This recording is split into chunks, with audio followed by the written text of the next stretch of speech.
sinasabi natin, lahat naman ng mga politiko nagnakaw eh. 'Di ba may paniwala tayo sa Pilipinas? Kahit naman sa ibang bansa nagnanakaw sila eh. O, ang pinagkaiba lang sa Pilipinas swapang, sa ibang bansa pag nagnakaw may nagagawa. At kung magnakaw kaunti lang. Pero pare-parehas din 'yan. So sanay tayo, 'yan ang kasabihan ng mga Pilipino na talaga namang nagnanakaw ang mga politiko. 'Yan, di umano. Pero ito ngayon, kaiba 'to. Talagang bultuhan. Pakyaw ang nakaw. Blanko. Ha? Blanko po yung pinasang budget. Maraming blanko-blanko doon. So kung makakalusot yun, palulusutin nila. Nang sa ganon, habang dumadami, habang lumalakad dyan, pwede silang mag-insert na mag-insert. Diyan nagalit ngayon si PRRD. At hindi na po natin sisimulan sa pinakauna dahil mahaba po ito. Tingnan na lang po natin yung mga importanteng sinabi ni PRRD. Batas na lalo na money appropriations must appear the true and correct value kung anong gusto mong what would be the application for the money for public money. Pagka ganon, there's something terribly wrong. And as a matter of fact, I would say, kung may mga blanco yan lumusot, that is not a valid legislation. Yun. Ang ginamit na word po ni PRRD is terribly wrong. Meron pong terribly wrong na nangyari dyan. At kung may mga blanco dyan, that is not valid. Ibig sabihin, yung pinasa ng grupo o dyan sa BICAM, neto sila, tamba, alam naman natin, galing yan sa Congress, invalid po yan. Yan po, kaya lang, atong nakakasakit ng sama ng loob dyan. Nagpasa sila ng blanco. Tapos, may mga pumirma dyan. Dapat makasuhan, para sa akin, makasuhan din yung mga pumirma dyan. At ito ay dinalagay pa sa presidente. At ito ay inaral din. Sabi, binusisi ito. Hindi nga agad pinirmahan. And yet, pinirmahan din ng presidente. Anong klase ba naman? Hindi ko maintindihan kung kayo ba talaga ay pirma ng pirma? Kung sino mang kongresista ang pumirma dyan, ng mga blanco yan, o ang presidente, pero ito ay talagang may pagkakamali. Sinasadya, pinapalusot, o nagkataon lang nagkamali, kailangan mayroong kasuhan dito. Kasi po, ang issue dito ay hindi lang libo. Millions, billions of pesos ang mawawala sa atin. Napakalaki po nito. Kung nasa batas na yan, lumabas na yan ng blanco-blanco, either it could be filled up before or after sa Congress, pagka ganon, what must be submitted is the true and correct figure coming out. Yun ang masakit doon. Ha? Blanco, pwedeng lagyan niya, sabi niya, pwedeng yan i-fill up before and after. So habang tumatakbo tayo, fill upan nila ng fill upan yan. Delikado yun. Una pa lang dapat specified na. Diba? As prepared by the budget submitted to Congress for appropriation. Pagkaputol-putol yan o may kulang, that is not a valid budget for implementation as law. It's not only inaccurate, but I think the budget is in totality invalid. Hindi na pwede mag-blanco-blanco dyan sa pera ng tao. Ano ka man? Alam mo ngayon lang nangyari yan? Nagpapasa ng budget, blanco-blanco? Hindi pwede. Grabe talagang nangyayari sa bansang Pilipinas ngayon. Ginagawa ba yan sa ibang bansa? Sa buong mundo? O tayo lang? At ngayon lang nangyari sa Pilipinas? People's money, maglagay ka ng mga mga provisions, but without the true and correct items or money that would be appropriated by Congress, by the people owning the money. So everything must be explained clear, patent, without doubt na itong pera na ito para ito sa ganito. Itong para na ito para sa eskwelahan, ito para sa agriculture. No, specific, ika nga. Hindi generic. Hindi yung parang pangako ni BBM nung kampanya. Ano bang pangako ni BBM nung kampanya? Pagkakaisa. Unity. Ganyan, sanay sila ng ganyan. O ito para sa eskwelahan, ito para sa para... Hindi pwede blanco para naman yung pangako ni Marcos yan na pagkakaisa na pwede yung dugtungan sa dulo kung anong ibig sabihin ng blanco. But you do not leave any item there vacant. Itong pera na ito blanco to be filled up later on. That is not allowed by law. And that budget is already, I would like to remind Congress, mali ho yan. It's invalid. Please correct it. Or recall the budget and demanded explanation kung bakit dumating sa inyo yan na ganon kablangko. Yun. At pinirmahan.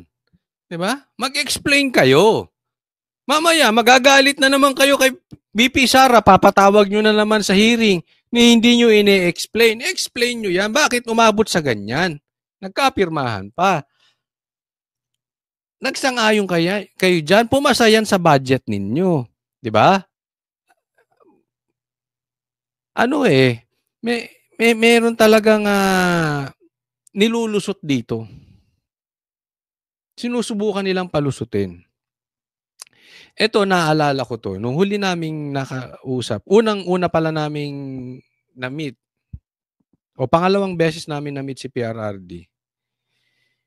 Nagka-meeting po kami dyan sa Hayat. At ang pinag-usapan namin, itong lintik na PI na ito. Sinusubukan din nilang palusutin. Ito style nila eh. Kung lulusot. Pag hindi ka nag-ingay, lusot yung PI. Naalala nyo yung PI na yan, yung People's Initiative, nagpapapirma sila at gustong palitan ng batas? Nilulusot yan sa Congress. Galit na galit si PRRD, huwag ninyong pakialaman ng konstitusyon. Kaya nga isinigaw natin yan. Galit ang Duterte dyan. Lalong-lalo na si PRRD. Gawin nyo na lahat. Parang yan ang parang yan ang Ten Commandments, yung Constitution, yan ang Biblia, parang yan tayo eh. Huwag niyong pakialaman yan. Minamadali, nagpapapirma, di ba? Same thing dito. Sa budget na to, kung lulusot, palulusutin nila. Buti na lang, nag-iingay ito, sila PRRD at kung sino-sino pa at sila Attorney Vic, di ba? Paano kung hindi? Isipin natin. Paano kung walang Duterte? Dilusot na ito. Buti na lang, mayroong mga katulad ni PRRD, nila Atty. Vic, at saka yung, nakalimutan ko yung pangalan, na nagsasalita at may tapang. Paano kung wala? Yan po ang pinapanalangin ng mga buhayang magdanakaw. Kaya galit na galit sila sa Duterte, hindi na nakalusot. Ang daming nagagalit na adik. Hindi na nakalusot ang aming negosyong droga. Ang daming nagagalit na mga NPA, mga komunista. Hindi sila makalusot-lusot. Dito sa hindi talaga kalulusot yung katarantaduhan nyo kay PRRD. Ang bira, oh. Papalitan ng Constitution, di na naman sila nakalusot. We are not, para ka binigyan ka ng blanco check dyan, o sige, bahala na kung anong ilagay ninyo. In the same manner, yung mga blanco-blanco. Binigyan ka ng check, o eto, gawin mo yung tulay sa Leyte. Ang lakas makagago no? Makagago talaga. Diyan, what ever or whoever corresponds to that particular item is free to just fill up the amount. That is not by all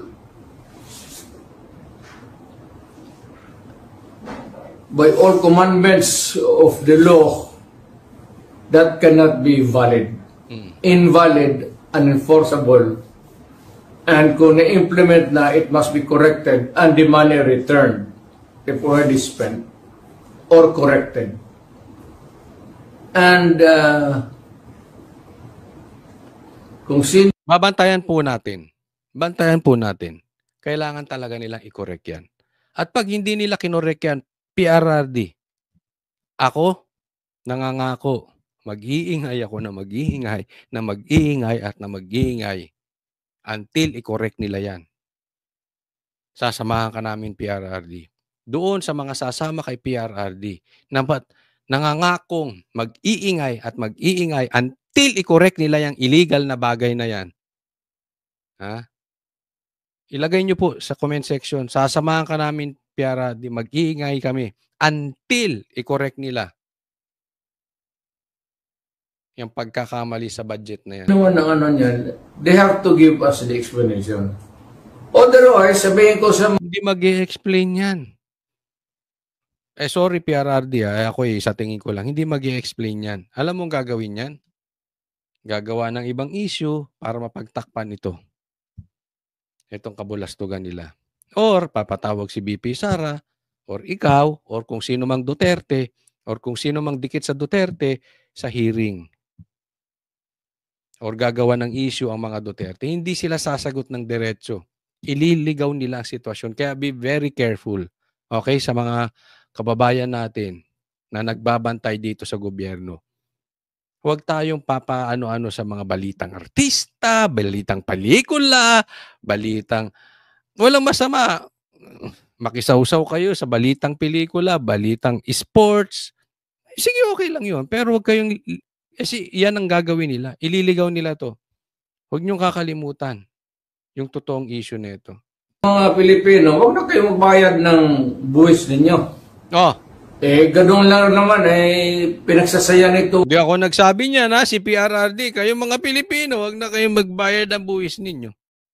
Hindi ako nagsabi. Inulit ko lang. Narinig niyo naman kay PRRD.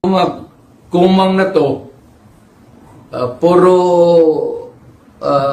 check na blanco, then they try to pass it as a law, and they are free to choose now the amount which they want to place. Hindi natin alam kung ano ang reserva nila, kung anong gusto na ilagay, sobra doon sa pera natin. It could be that the money is in the hands of the government now, or future appropriations, or reserva ba ito? Parating pa lang, o reserba, o hawak na nila. Malay natin, uutang sa ibang bansa na naman, di ba? Kailan lang, umutang ng pagkalaki-laki. Uutang. Lalagay sa bulsa ng mga magnanakaw na politiko. Tayo mga Pilipino ang magbabayad sa utang na yan. Sakit, no? If it does not clear anything, then that is invalid and not correct. Thanks, sir. I'd like to get also your thoughts on this, of this particular matter. Now the former president has said that this is outright invalid and unenforceable. So, what do you think on that? Oh, I fully agree with the President. Nagsalita na si Pangulong Duterte na illegal yung 2025 budget. At tama yung sinabi ni Congressman Sid na ito ay napirmahan originally December 11 and the President was supposed to sign it December 20. Pero natulak ito ng December 30 at sinasabi nga nila na pag-aaralan daw dahil sinasabi ng Malacanang na ang Administrasyong Marcos ay been very prudent.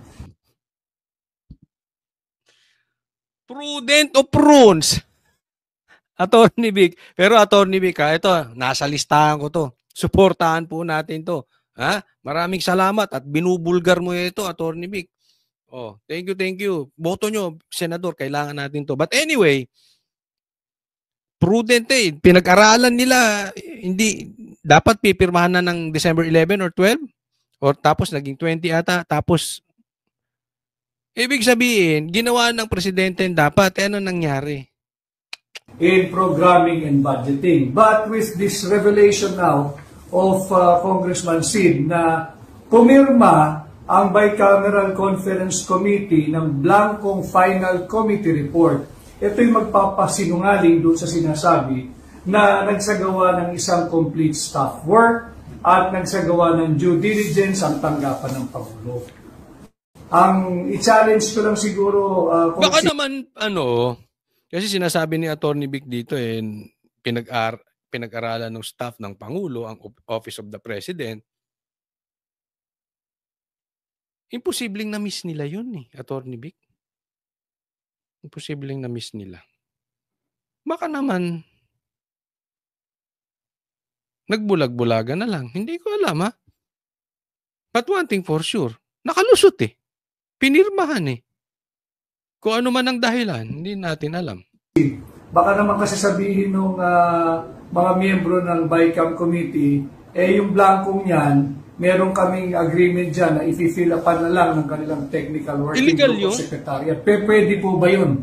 Hindi yan pwede because and I think it's the... Hindi, ibig sabihin, pipirmahan na lang in the future. Pipill upan na lang. Pipirmahan lang nila. Tapos, hindi pwede. Good question, Attorney Vic. At least napapaliwanag, no? Kasi alam ni Attorney Vic yung sagot dyan. Gusto lang mapaliwanag ng maayos. Lalo na itong mga eksperto sa itong mga congressman. Eksperto yan sa budget In the BICAM report also that we made an omnibus motion to allow the technical staff to make correction in cases of typographical, grammatical, or nasa omnibus motion. Ayan pirmado. Elizalde Aroy. Printing errors.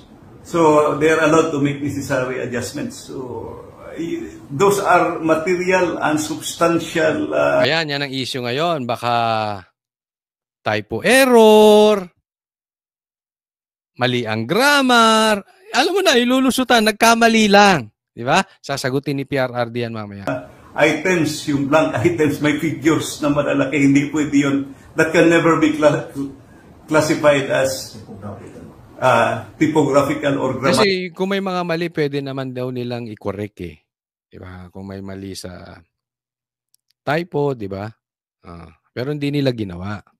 Or pero itong blanco, hindi raw po pwede yon. Maliwanag po yun. Alam mo, yung nakikinig, baka hindi nyo alam yan, yung typographical, grammar or anything. Typo, grammar, ng pagkakamali. It has nothing to do with what the intent of the law or Congress wants.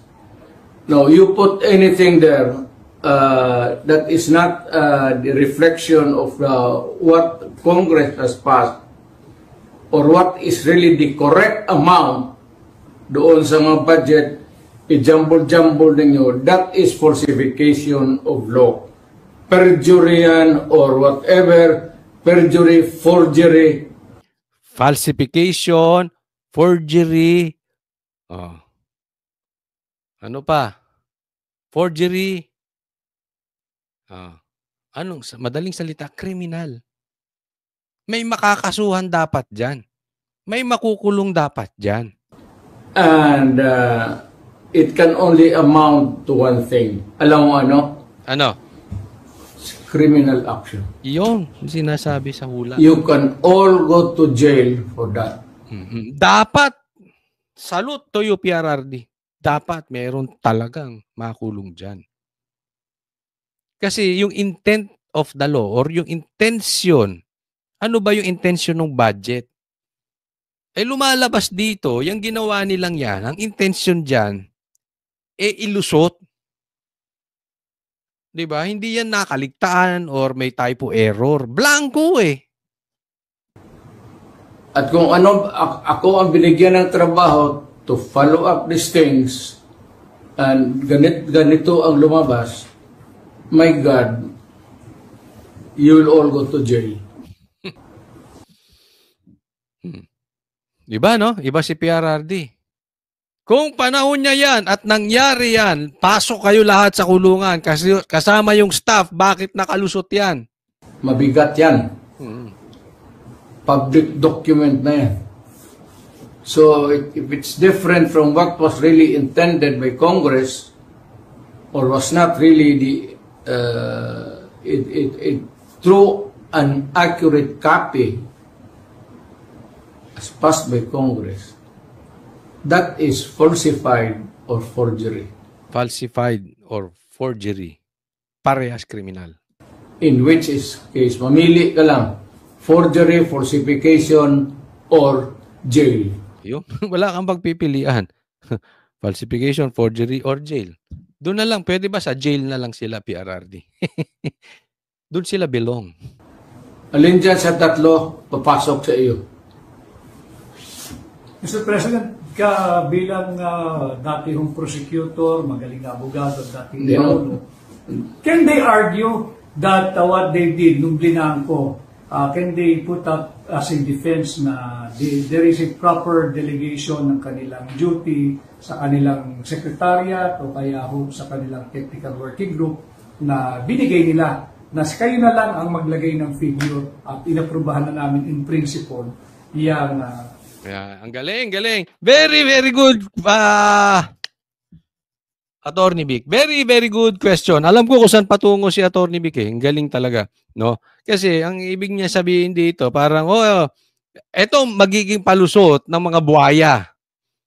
Pinirmahan na namin yan. Iniwan na namin yan sa technical group. Kayo na maglagay ng figures. Kayo na, wag na blanco. So sa madaling salita, may scapegoat. Pwede ba nilang gawing scapegoat yung kanilang staff or yung kanilang technical staff o yung mga kanilang kung sino man dyan, anong tawag man nila yan dyan, na dapat, ito sige, pirma na. Kung bahala dyan trabahuin nyo na yan. Tingnan natin. ang mga items dyan. These are the things that cannot be delegated, especially the amounts. Hindi mo pwedeng biro-biro yan. It must be. Totoo yan. May mga bagay kasi, naintindihan natin yan sa dami mong trabaho, dinedelegate mo eh. Diba? Ako minsan, mga bagay-bagay sa dinedelegate ko dahil talagang punong-puno ang schedule ko. Nahihilo na ako. So pagka wala kang mga taong nagtatrabaho sa'yo, may mga staff, mahihirapan ka. Oo, pero mayroong mga bagay na hindi mo pwedeng i-delegate. O ano-ano yun? Halimbawa, kunwari may asawa ka, pwede bang tabihan mo yung asawa ko kasi wala na akong oras. Ikaw nang tumabi. Hindi pwede. May ganun. Joke lang po yan. Joke lang May mga ganun na ikaw na lang gumawa kasi hindi ko na kayang maligo. Ikaw na maligo para sa akin. Hindi po pwede yan. Eto ganun din. Hindi mo pwedeng i-delegate yan. Yan yung pinapaliwanag ni PRRD. Hindi mo pwedeng ibigay yan sa kanila. Trabaho mo yan. Exact. Nandiyan po lang sa Congress paglabas niyan, if the amount is 1 million, it's 1 million. Hindi mo pwedeng sabihin na kayo na mag-correct dyan 1,200,000 or make the corresponding inaccuracies or sabihin mo yung anong pinag-usapan na dito after the law was passed. You cannot correct it by yourselves. It has go to the main body or to the person who was the authority to define and characterize the law. Mismo. Kung ibigay mo yan dyan sa inyo, at most inyo is typographical error or maybe mistakes in spelling. But you cannot change the germane topic of that's not allowed by law. That's a very dangerous thing. Tinkering with itong batas natin. Because it could change, it could be serious, and it could put the trouble in the system dito sa ating separate of powers ng Supreme Court, Judiciary, and the President. Bawal yan. Talagang hindi pwede yan. Baski na and or, bantayan ninyo yan. And or, iba yan.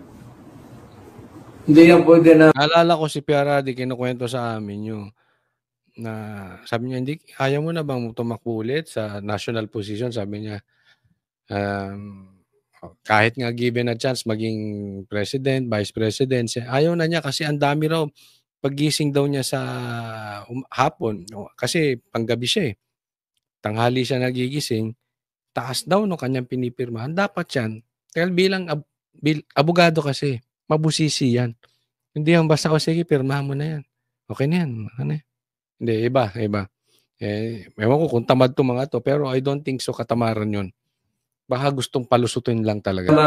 You just look up to the sky and say, you just try to discern if it was really the intent of siguraduhin mo doon sa records, makinig ka kung anong pinagsasabi ng mga lawmakers doon, or what is the intent, or what is really this spoken words. Mahirap kang kayo dito sa baba. You are not, hindi naman ako minamaliit ko kayo. Dito kayo sa baba, aside from the lawmakers, do not pretend to know. And do not pretend to guess what is right and what is wrong, and what is true and what is false. Talagang accurate yan. Yan ang medyo delikado eh. Kaya ang galing nung tanong ni Atty. Vic, ako, naiisip ko yan talagang palagay ko kukuha sila ng scapegoat dyan. At ikaw na, sige, ikaw na lang may kasalanan. Kunwari, ikaw staff, hindi mo inasikaso, ganyan. Tingnan niyo. Ganyan ang gagawin nila yan. Refer to the records, and if you cannot get it from kung hindi masyado klaro, then you listen to the recorded history doon sa Congress. Sa madaling salita, may record naman yan. Kung ano yung pinag-uusapan, may recorded audio, yung mga nakasulat, mga written. Tingnan nyo, hindi kayo pwedeng magkamali dyan. Ang punto ni PRRD dito, I believe, hindi pagkakamali yan. Talagang merong silang ginawang kalokohan dyan. Marami namang stenographic notes dyan eh. Hindi lamang isang tao dyan. May stenographic notes ang Senate, the individual senator, and yung report ng Congress itself. If I may, You cannot, do not say that you cannot go wrong. Hindi ka pwede sa'yo magkamali ka. There's so many records to refer to or get into what is really the accurate and true whatever it is that is to be placed there in the document, whether it is a law, resolution, or an official document. Thank you, sir. Attorney Delgado, is there anything you wish to add in the discussion? yes, actually earlier, when Congressman Ungab showed me these documents, I was honestly in total shock. Tama yung sinabi ni Presidente that all the figures in the enrolled bill for the General Appropriations Act for the President to sign should be accurate. But in my experience, in fact, if I may add, Mr. President, meticulously accurate. Because Hindi pa siya kontento sa accurate. Meticulously accurate. I was once a head of a line agency, yung LTFRB. Mabusisi ang pag-prepare namin sa aming budget proposal. No? As mentioned by Congressman Sid, yung sinasabi niyang National Expenditure Program or the President's Bill as they call it, dumadaan yan sa lahat ng mga ahensya, kagaya ng ahensya that I headed, that we were required For every item that we need to spend for next year, we have to justify it. And we submitted it to the Office of the President. And once the President endorsed it to Congress, yung sinabi naman ni Congressman Ungab na dadaan sa first reading, second reading, ibig sabihin po niyan, pinapadala kami sa Kongreso to justify our budget proposal for the following year. Ibig sabihin, mabusisi yung budget proposal. Simple lang, di ba? Mabusisi yan. Kasi papasa sa presidente, papasa sa Congress, tapos para i-interviewin pa sila. Di ba? Bubusisiin para i-justify yung pinasok nilang budget. Ganyan po yan. Imposible na binusisi nyo yan, tapos blanco. Anong binusisi nyo? Or, yun nga, talagang magkakukontsaba kayo dyan. Sindikato kayo na talaga may plano kayong gawin dyan sa budget na yan. Kung ano yun, hindi ko alam. Kayo, alam nyo? O, yung mga nanonood, lagay nyo, ha? Ano ang plano nitong mga ito? Bakit sinubukang palusutin na dapat mabusising in-inspeksyon ang pagpasa ng budget na yan? Kaya talagang I was really in shock when I said, kung mabusisi pala yung proseso, pagdating sa dulo, blanco. Paano nangyari? Hindi talaga pwede yan. Hindi talaga pwede. That's in plain, that's bullshit. Either somebody there is stupid or more stupid than the others. Ang sakit nun, no? Isipin mo, it's either merong isang tao dyan ang stupid. Sa Bisaya daw ay ito ay buang or tanga sa Pilipino, sa Tagalog. Or meron pang mas tanga. Ang sakit mo, PRRD. Masasaktan na naman sila dyan. Oh. Tatawag na naman sila ng Quadcom. Oh. Quintacom. Padadamihin nila yan, papatawag na naman kayo. Masakit eh. Yan, di ba? Nabubukong stupid do sila eh. Huwag mong gawain yan because it carries with it a lot of legal consequences. Isa dyan yung mapriso ka. And you cannot escape the rigors of scrutiny kasi dadaan ng maraming papel. Sipin mo, daming dinadaan. Tama eh, dapat may makulong talaga dito. At daming dinaanan, lumusot, blanco. Wow ha? And it goes back to the proponents, kung may kopya sila, but sabi niya, puta, hindi ko ito sinabi.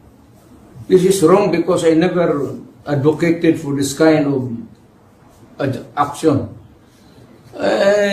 Malikot ang papel sa gobyerno. So, do not try to, for those enterprising. Ganda rin sinabi ni PRRD. Hindi ko sinabi to kasi meron silang record eh. Hindi ko sinabi yan, ba't nakalagay yan dyan? O ngayon, checkin, bubusisiin nila yon. O, kita nyo, hindi ko sinabi. O sasabihin ng isa, o eto, paparinig namin sa'yo, sinabi mo. Diba? Eh, walang pumalag. Or whatever you want. Huwag mong gawain niya kasi talagang kung sa opisina kita, barilin kita. Kung sa opisina kita, barilin kita. Kakahiya eh. Totoo. Para mo akong pinahiya. At pagtawanan ako ng mga... Kung sa Office of the President mo, ginawa yan 2016 to 2022 nang siya ay presidente. Binaril ka ni PRRD. Kaya lang iba ngayon eh.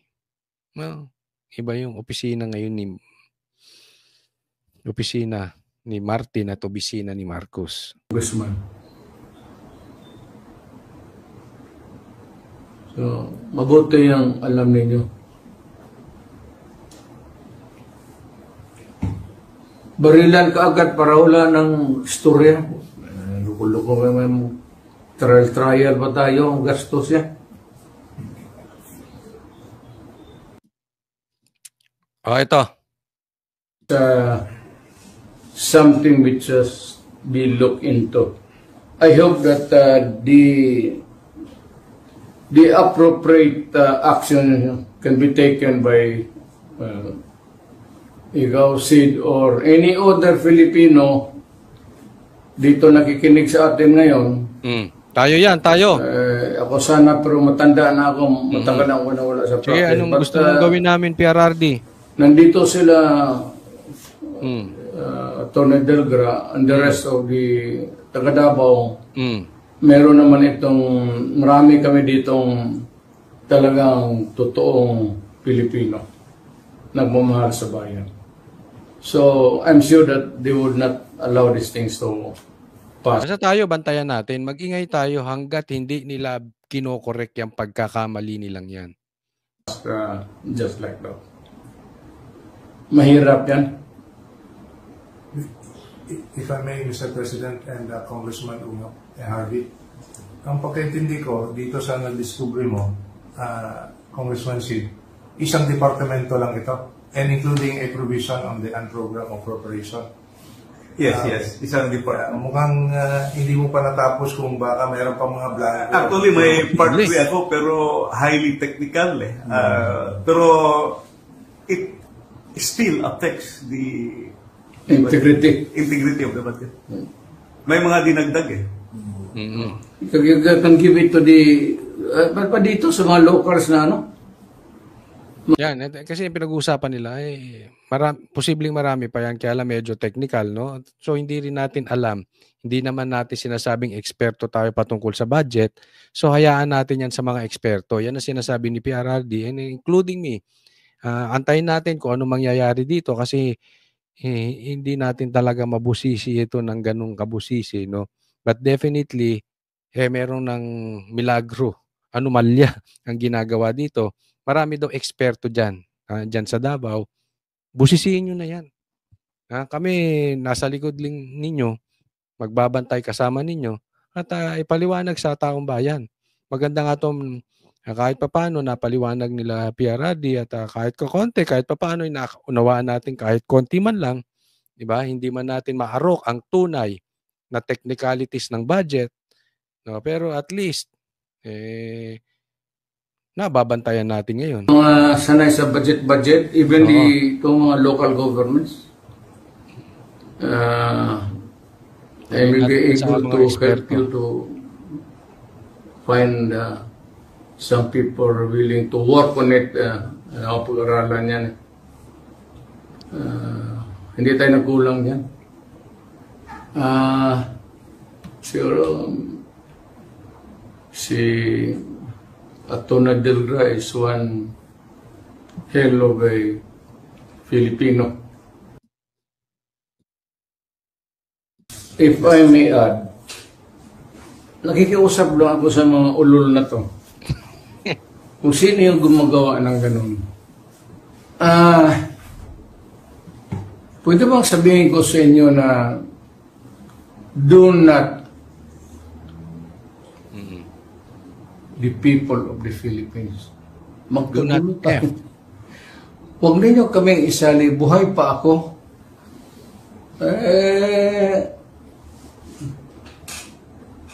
Saka nandyan yung military pati police hindi papayag ng... Maganda yung sinabi niya yun. Tingnan nyo, sabi niya. Don't F with the people. Huwag nyo kong isali, buhay pa ako. Ang ibig sabihin, para sa akin yun, ang pagkakaunawa ko sa sinabi ni PRRD, huwag nyong gawin yan kasi mapipilitan ako sumali sa pagsugpo sa mga pang nanakaw nyo diyan. Hindi pwedeng hindi ako makikialam, hindi pwedeng hindi ako iime kasi buhay pa ako. At itong pulis at sundalo, ako yan ang binanggit ni PRRD, ako hindi man diniretso, hindi man literal na sinabi ni PRRD, pero ito ay muli. Tandaan po natin, this is not the first time na binanggit ni PRRD yan. At ako'y naniniwala at marami akong nakakausap. Totoo itong sinasabi ni PRRD. Hindi papayag ang pulis at sundalo dyan. Marami pa ring mas matitinong pulis at sundalo. Yung nakikita nyo lang sa TV, yan yung mga balasubas. Hindi man lahat, hindi po lahat. Meron mangilan-ngilan lang. Pero pag tiningnan mo kabuuan, hindi papayag itong mga... Kaya ito ay muli, in my opinion, panawagan ni PRRD yan sa mga sundalo. Galit na po si PRRD. I know them. The ever vigilant na military pati police. Hindi papayag na gano'n. You better, kayong nasa bureaucracy, better stand up straight and be counted as a true Filipino. Otherwise, you are asking for your early demise. Sa madaling salita, mapapaaga ang pagkaalis ninyo. Ganun lang yun.